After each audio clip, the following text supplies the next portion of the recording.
نبينا محمد وعلى آله وصحبه أجمعين. قال جبريل فأخبرني عن الإحسان قال أن تعبد الله كأنك تراه فإن لم تكن تراه فإنه يراك. جبریل علیہ السلام کا یہ تیسرا سوال ہے. اللہ کے رسول صلی اللہ علیہ وسلم سے پوچھا کہ ہمیں احسان کے بارے میں بتلائیے. تو آپ نے فرمایا کہ احسان یہ ہے کہ آپ اللہ کی عبادت اس طرح کریں گویا کہ آپ اللہ کو دیکھ رہے ہیں.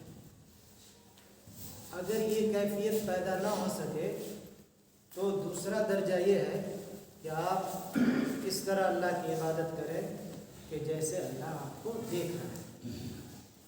پہلی کیفیت سب سے اعلیٰ درجہ کی کیفیت کیا ہے کہ آپ جب عبادت کریں تو اس طرح کریں گویا کہ آپ اللہ کو دیکھ رہے ہیں. اور اگر یہ کیفیت پیدا نہ ہو تو کم سے کم اتنی تو کیفیت آنی چاہیے کہ اللہ ہمیں دیکھ رہا ہے. اللہ کی نگرانی کا احساس ہمارے اندر پیدا ہونا چاہیے. لوگوں نے کہا کہ یہ دراصل پہلا تو درجہ ہے کہ ہم اس طرح عبادت کریں کہ گویا کہ ہم اللہ کو دیکھ رہے ہیں. یہ شوق کا درجہ ہے, یہ محبت کا درجہ ہے. یعنی آدمی اللہ سے اس قدر محبت کرتا ہے, اپنے اندر اس قدر شوق رکھتا ہے کہ گویا کہ وہ ہر کام کرتے ہوئے اللہ کو اپنے سامنے وہ پاتا ہے. اور دوسرا درجہ جو ہے وہ خوف کا درجہ ہے کہ اگر شوق کا درجہ کسی کے پاس پیدا نہ ہو سکے, یہ شوق ایک اعلیٰ درجہ ہے, لیکن وہ پیدا نہ ہو سکے تو کم سے کم خوف کا درجہ پیدا ہونا چاہیے کہ ہم جب بھی کوئی کام کریں, یہاں پہ عبادت کو بطور مثال دی گئی ہے کہ جب ہم عبادت کریں تو کم سے کم اللہ کا خوف ہمارے لیے ہونا چاہیے. اس میں حدیث کے اندر یہ جو مثال دی گئی ہے یہ عبادت کے تعلق سے دی گئی. حالانکہ احسان صرف عبادت کے اندر مطلوب نہیں ہے بلکہ تمام معاملات میں احسان مطلوب ہے. اس سے پہلے آئیے ہم جان لیتے ہیں کہ احسان کا معنی کیا ہے. احسان کا معنی ہم لوگ اردو میں عام طور پہ کیا سمجھتے ہیں, ایک دوسرے کے ساتھ اچھا برتاؤ کرنا, کسی کے ساتھ احسان کرنا ہے کہ نہیں. اس کا معنی کیا ہوتا ہے, اچھا برتاؤ کرنا. لیکن عربی میں یہ معنی تو ہے, لیکن قرآن و حدیث کے اندر شریعت کی اصطلاح میں اس کا معنی ہے کسی بھی کام کو عمدہ طریقے سے انجام دینا, کسی بھی کام کو خوبصورتی کے ساتھ من لگا کر انجام دینا. اس کو احسان کہتے ہیں. یہ چیز کیا ہے, آپ عبادت کے اندر بھی پیدا کر سکتے ہیں. آپ عبادت کریں تو اس کے اندر عمدگی کو لائیں, خوبصورتی کو لائیں, اچھی سے اچھی عبادت کریں. اسی طرح آپ کسی کے ساتھ برتاؤ کرتے ہیں, کوئی معاملہ کرتے ہیں تو اس میں بھی عمدگی اختیار کریں. کسی کے ساتھ آپ حسن سلوک سے پیش آتے ہیں تو اچھے طریقے سے پیش آئیں. زندگی کا کوئی بھی کاروبار اگر کرتے ہیں تو اچھے طریقے سے, عمدہ طریقے سے کریں. اور یہ عمدہ طریقہ کب پیدا ہوگا, جب ہمارے اندر اللہ کا یا تو شوق پیدا ہوگا یا اللہ کا خوف پیدا ہوگا. تبھی جا کے ہم اس کے احکام کے مطابق کام کریں گے, تبھی اس میں عمدگی پیدا ہوگی. اس سے پہلے بات آ چکی ہے کہ ہم بہت سی چیزوں کو عمدہ اور اچھا تو سمجھ سکتے ہیں, لیکن سب سے عمدہ طریقہ کیا ہے کہ شریعت کے مطابق ہمارا کام ہو. یہ کیا ہے, عمدہ ہوتا ہے. یہ عمدگی کب پیدا ہوگی, جب اللہ کا شوق پیدا ہوگا ہمارے اندر, یا نہیں تو کم سے کم اللہ کا خوف پیدا ہوگا. یہ ہر کام میں مطلب ہے. حتیٰ کہ جب ذبح کرنے آپ جاتے ہیں تو حدیث میں آیا اذا ذبحتم فاحسنوا الذبحة واذا قتلتم فاحسنوا القتلة. یعنی جب تم ذبح کرو تو اچھے سے ذبح کرو. ایسا نہیں کہ کوئی درندگی کا مظاہرہ ہو, ایسا نہیں کہ اس میں بربریت اور اس میں رحم دلی نہ پایا جائے, ایسا نہ ہو. بلکہ جب آپ ذبح کرتے ہیں تو اس کے لیے ضروری چاقو کو تیز کر لیں اور جلدی سے ذبح کر لیں تاکہ اس کو بھی زیادہ مشقت نہ ہو, جانور کو بھی زیادہ تکلیف نہ ہو. تو اسلام یہاں تک سکھاتا ہے کہ جب آپ جانور کو ذبح کرتے ہیں تو عمدہ طریقے سے ذبح کریں. تو زندگی کے ہر معاملات میں جب بھی ہم کوئی کام کریں عمدہ طریقے سے کرنے کی کوشش کریں. یہ اسلام کا مطلوب ہے.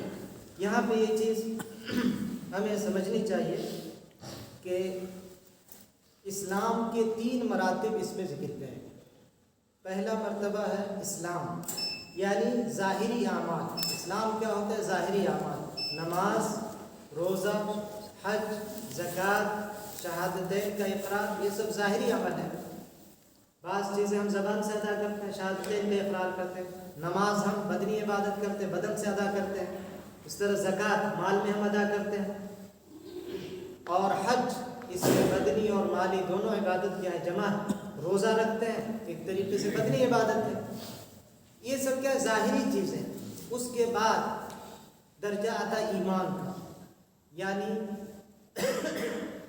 ایک آدمی ہو سکتا ہے مسلمان ہو، اسلام کے ظاہری احکام کو بجا لاتا ہو، لیکن کوئی ضروری نہیں ہے کہ اس کے اندر اس کے دل کے اندر ایمان بھی گھر کر گیا، ایمان بھی مضبوط ہو. یہ کوئی ضروری نہیں.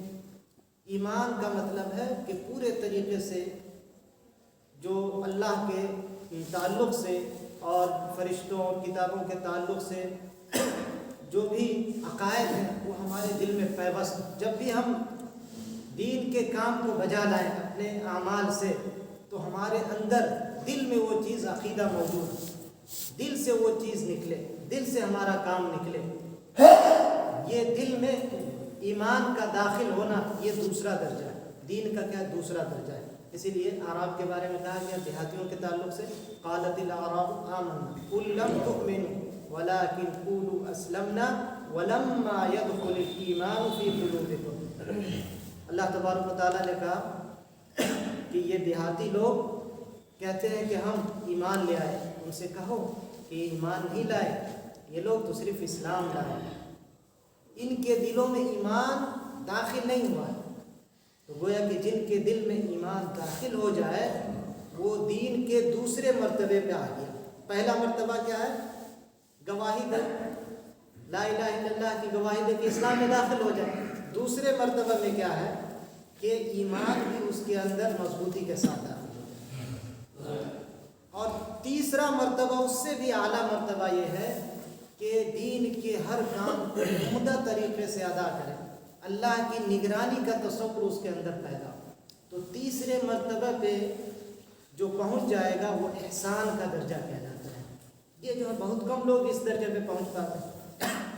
ہم میں سے بہت سارے لوگ جو دین کے کام کرتے ہیں یا زندگی کے جو بھی کام کرتے ہیں، زیادہ تر لوگوں کے پاس یہ تصور نہیں ہوتا کہ وہ اللہ کو دیکھ رہے ہیں. یا اور یہ بھی تصور بہت کم لوگوں کے پاس ہوتا ہے کہ اللہ انہیں دیکھ رہا ہے. اگر یہ تصور آ جائے تو انسان گناہ کرے؟ گناہ ہی نہیں کرے گا. اگر یہ تصور آ جائے تو انسان گناہ ہی نہیں کرے گا، کوئی ناجائز کام نہیں کرے گا، کوئی حرام کام نہیں کرے گا. تو یہ احسان کا درجہ جو ہے دین کا سب سے اونچا درجہ ہے. اسی احسان کے تعلق سے بعد میں لوگ گمراہی کے شکار ہو گئے اور اس کو تصوف سے جوڑا. بعد کے لوگوں نے اس کو کیا کر دیا؟ تصوف سے جوڑ دیا. کچھ لوگ ایسے پیدا ہو گئے جو دنیا کو تیاگ دیا اور جنگلوں میں جا کے بیٹھ گئے، جیسے کہ سنیاسی لوگ کرتے ہیں. مسلمانوں میں بھی ایک طبقہ ایسا پیدا ہوا جو اپنے آپ کو دنیا سے الگ کر کے صرف دین کے لیے وقف کر دیا. یہ اسلام میں مطلوب نہیں. اسلام میں یہ چیز مطلوب نہیں. اسلام تو یہ کہتا ہے کہ سماج کے اندر رہنا ہے اور اسلام کے احکام کو بھی بجا لانا ہے. جو آدمی دنیا سے نکل جائے، کٹ جائے اور صرف یہ سمجھے کہ ہم اللہ کے لیے ہو گئے، تو یہ جو ہے صحیح طریقہ. ہاں اس کا ایک وقت آتا ہے کہ جب ایک دم گمراہی عام ہو جائے، دین و ایمان کو بچانا مشکل ہو جائے، تب ایک آدمی کیا ہے سماج سے کٹ کے کہیں جنگلوں میں جا کے جو ہے رہ لے.